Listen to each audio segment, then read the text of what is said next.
ஏணியோட படிக்கும், கடைசி படிக்கும் ஒரு சந்தேகம்.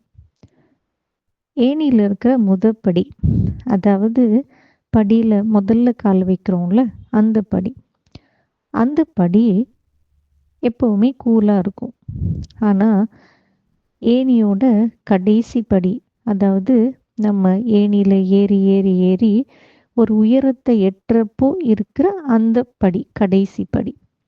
அந்த படிக்கு கொஞ்ச நாளா ஒரு குழப்பம். அது படிய பார்த்து கேட்டுச்சு.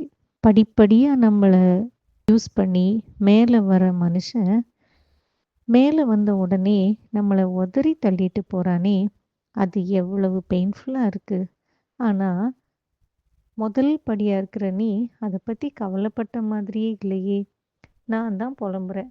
என்னடா நம்மள மிதிச்சு ஏறி முன்னாடி வந்தவன் நம்மள உதறி தள்ளிட்டு போயிட்டானே. ஆனா நீ கூலா இருக்கியே, உனக்கு அது கவலையே இல்லையான்னு கேட்டுச்சு. இப்போ முதல் படி தன்னோட ஆன்சர சொல்லுச்சு. அதாவது முதல் படியில காலடி எடுத்து வைக்கிறப்பவே நம்மள மிதிச்சுட்டு போற அந்த வலிய நான் அப்பவே உணர்ந்துருவேன். நம்மள மிதிச்சுட்டு ஏறி ஏறி போறானே, இவன் கடைசி வர நம்மள நன்றியோட வச்சிருப்பானா, இல்ல உயரத்தை எட்டுனோன்ன நம்மள உதைச்சிட்டு போயிடுவானாங்கிறது அந்த முதல் அடி எடுத்து வைக்கிறப்பவே எனக்கு தெரிஞ்சிரும். அதனால நான் என்னையே தயார்படுத்திப்பேன். இந்த உலகத்துல எதுவும் நிரந்தரம் இல்ல. ஒருத்தன உயர வைக்கிறது நம்மளோட கடமை. அந்த கடமையை தவிர்த்து அவன்கிட்ட நான் எந்த பிரதிபலனும் எதிர்பார்க்கறது இல்லைன்னு சொல்லுச்சு.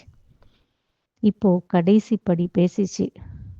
அது எப்படி உன்னால இப்படி இருக்க முடியுது அப்படின்னா, நீ முதல்லயே அதை புரிஞ்சுக்கிற. ஆனா நான் கடைசியில இவன் உயரதுக்கு நான் தான் காரணம்னு நினச்சிட்டு இருந்துட்டு உதறி தள்ளிட்டு போறப்ப அந்த வலியை என்னால் ஏத்துக்க முடியல.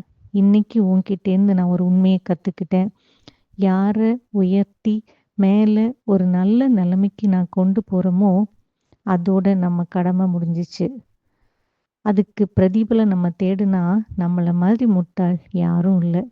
ஸோ, நல்லது செய்வோம். நன்றி இருக்கிறவங்க நம்ம கூட இருப்பாங்க. இல்லாதவங்க, அதுக்காக நம்ம கவலைப்பட்டு பிரயோஜனம் இல்ல.